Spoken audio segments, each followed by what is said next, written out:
देखो दोस्तों, ऐसा है कि अखबार में सिर्फ 2-3 खबरें ही ऐसी होती है जो हमारे परीक्षा की दृष्टि से काम की होती है। बाकी तो क्लास को चाहे कितना ही लंबा बना दो, आधे घंटे की 1 घंटे की क्लास बना दे, उससे कोई फायदा नहीं होने वाला है। क्योंकि करंट अफेयर्स के 4-5 सवाल आते हैं और मान लीजिए 6 सवाल आए, 6 में से अगर 5 सवाल आप सही कर पा रहे हैं तो इसका मतलब आपका सिलेक्शन पक्का है। 6 के 6 सही हो ये कोई जरूरी नहीं है। आप ये देख के चलें कि सिलेक्शन कितने पे हो जाएगा। तो मैं आप सभी के लिए रोजाना मेहनत करता हूं 1-2 घंटे अखबार पढ़ के, और उसके बाद में जो काम की चीजें होती है जो हमारे सिलेबस में होती है केवल वही चीजें आपके सामने प्रस्तुत करता हूं। तो देखो, अभी मैंने शुरुआत की है, 10-15 दिन हुए हैं करंट अफेयर्स की क्लासें शुरू की है। अभी बहुत कम लोगों तक ये क्लासें पहुंच पा रही है, लेकिन जो लोग इसको कंटिन्यू देख रहे हैं, नियमित रूप से देख रहे हैं, तो वैकेंसी आने के बाद में उनको बिल्कुल भी जोर नहीं आएगा करंट अफेयर्स में।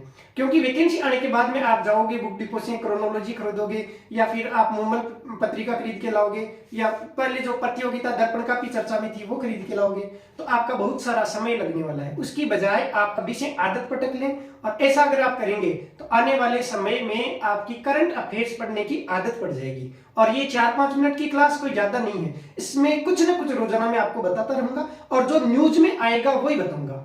और अगर मान लीजिए किसी दिन एक भी खबर नहीं आई, तो मैं ऐसे नहीं कि कहीं से कुछ भी उठा के पढ़ा दिया, बिल्कुल नहीं पढ़ाऊंगा।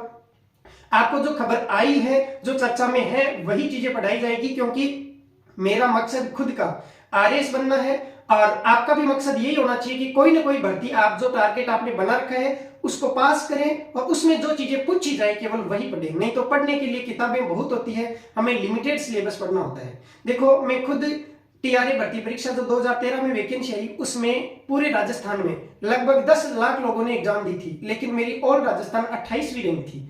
और मैं सबसे कम समय तैयारी करने वाला देखा जाए तो मात्र 4 महीने मैंने सीरियस तैयारी की थी, और फिर भी टॉप 28 रैंक में आना बड़ी बात है। मुझे खुद को भरोसा ही नहीं था कि मेरा नंबर आ जाएगा, लेकिन जिस प्रकार से मैंने तैयारी की, लिमिटेड चीजें पढ़ी। हाँ, ये जरूर है कि वो जो मैंने मैटर पढ़ा उसको मैंने पूरा कंठस्थ कर लिया था, बहुत ही अच्छा स्कोर किया था मैंने। उस पर भी अलग से वीडियो बना के आपको बताऊंगा।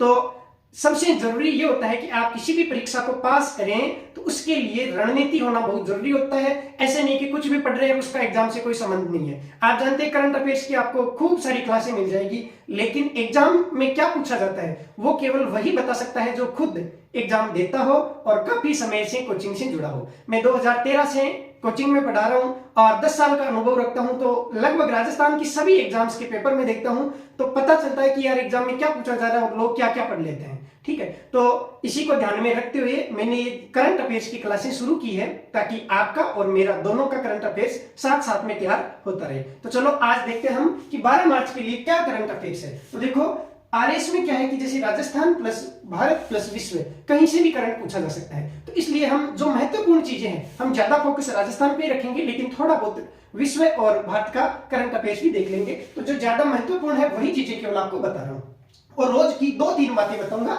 इससे ना तो आपके भार होगा, और पूरे साल में जोर मार के 1000 खबरें हो सकती है। और अगर ये खबरें सुनी हुई होगी तो आप आसानी से पेपर सोल्व कर लोगे। तो सबसे पहली खबर है, दुनिया के सबसे बड़े प्लेटफॉर्म को गिनीज बुक में जगह मिली। अब गिनीज बुक में रिकॉर्ड दर्ज हुआ है क्योंकि इसकी लंबाई 1560 मीटर है। ऐसे याद रखो कि 1.5 किलोमीटर लंबा कोई प्लेटफॉर्म बनाया, जहां रेलगाड़ी रुकती है वो प्लेटफॉर्म खुद 1.5 किलोमीटर लंबा है। और ये कहां पे बना है, तो ये हुबली, कर्नाटक, बेंगलोर। देखो, हुबली जगह का नाम है और ये कर्नाटक में पड़ता है, और कर्नाटक खुद कहां है, बेंगलोर में है। बस आपको इतना सा ही ध्यान रखना है कि विश्व का सबसे बड़ा प्लेटफॉर्म कहां पर है, तो हुबली कर्नाटक में है, और कर्नाटक आप जानते हैं बेंगलोर में है।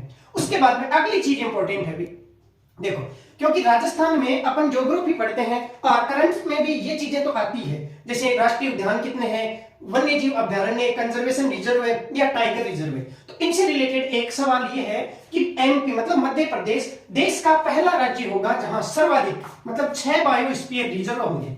अब ये बायोस्फीयर रिजर्व है, ये क्या होता है आपको इतना ज्यादा डिटेल से जानने की जरूरत नहीं है। आप ये ध्यान रखें कि भारत में टोटल कितने बायोस्फीयर रिजर्व है, तो बायोस्फीयर रिजर्व वर्तमान में है 18।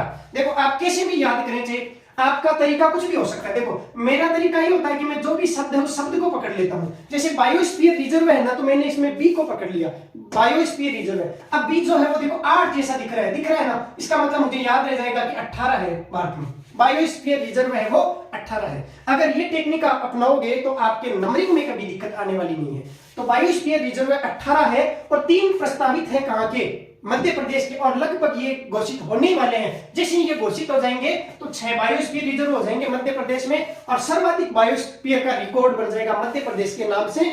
और कौन कौन से नए शामिल होने वाले हैं, तो एक तो पेंच, एक कान्हा और एक बांधवगढ़। याद रहे तो ठीक है, ना भी याद रहे तो यहां से आपको इतना ही ध्यान रखना है कि अपने भारत देश में 18 बायोस्फीयर रिजर्व वर्तमान में है, और 3 और बन जाएंगे तो 21 हो जाएंगे। वर्तमान में तो है 18 और 3 अगर इनको मान्यता मिल गई, नए बनेंगे, बने नहीं अभी बनेंगे, तो जैसे ये 3 बन जाते हैं तो 18 और 3 21 हो जाएंगे, और सर्वाधिक बायोस्फीयर होंगे वो मध्य प्रदेश में होंगे। अब आप सोच रहे होंगे कि राजस्थान में कितने हैं, तो भाई राजस्थान में एक भी नहीं है, बायोस्फीयर रिजर्व नहीं है। तो राजस्थान में क्या है, तो राजस्थान में ये सारी चीजें हैं। कौन कौन सी, एक तो देखो राष्ट्रीय उद्यान, तो वर्तमान में 3 राष्ट्रीय उद्यान है, 2 प्रस्तावित है, उनका ध्यान नहीं रखना।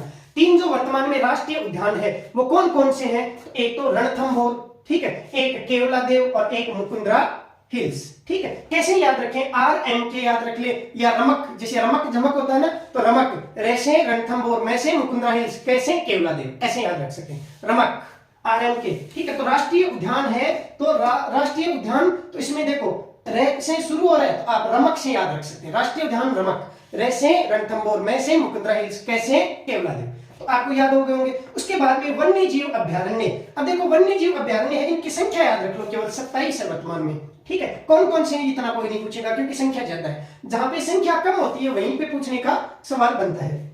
उसके बाद में कंजर्वेशन रिजर्व है, ये है 14 कंजर्वेशन रिजर्व है, ये 14 है, याद रख लेना संख्या। देखो वन्य जीव अभ्यारण्य 27, और इसके जस्ट आधा, 27 का आधा होता है 13.5, उसको 14 मान सकते हैं, ठीक है। तो जितने राष्ट्रीय उद्यान है वो कितने हैं, 3 है। उसके बाद में वन्य जीव अभ्यारण्य कितने हैं, 27, और जितने वन्य जीव अभ्यारण्य उससे जस्ट आधे है कंजर्वेशन रिजर्व है। कंजर्वेशन रिजर्व कितने हो गए, 14। अब इंपॉर्टेंट बात है टाइगर रिजर्व है। अब देखो टाइगर रिजर्व कितने हैं, तो टाइगर रिजर्व है वो 4 है, टाइगर, ठीक है, ऐसे याद रख लेना टाइगर, ठीक है। तो टाइगर में 1 2 3 और 4 ऐसे याद रख लेना, ठीक है। टाइगर रिजर्व में कौन कौन से हैं, तो जो राष्ट्रीय उद्यान है उसके हिसाब से इसको याद करेंगे। देखो रणथंभौर राष्ट्रीय उद्यान भी है और इसी में एक क्षेत्र को टाइगर रिजर्व भी घोषित किया हुआ है, तो रणथंभौर यहाँ पे भी आएगा।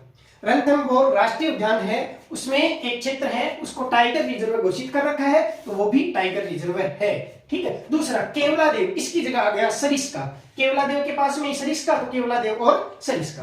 केवलादेव किसमें था, राष्ट्रीय उद्यान में, टाइगर वाले में कौन सा है, केवलादेव की जगह सरिस्का। उसके बाद में मुकुंदरा हिल्स राष्ट्रीय उद्यान भी है और मुकुंदरा हिल्स टाइगर रिजर्व भी है। और लेटेस्ट जो वर्तमान में नवीनतम है, वर्तमान के हिसाब से नवीनतम है वो रामगढ़ विषधारी। मैंने आपको तरीका बताया था, विषधारी में विष का मतलब होता है जहर, जहर किस में मिलाना है, तो बूंदी में मिला दो, ठीक है, बूंदी के लड्डू में मिला दो। इसका मतलब रामगढ़ विषधारी जो है वो कहां पे है, बूंदी में है, और ये नवीनतम है। तो इस प्रकार से आज की क्लास यहीं पे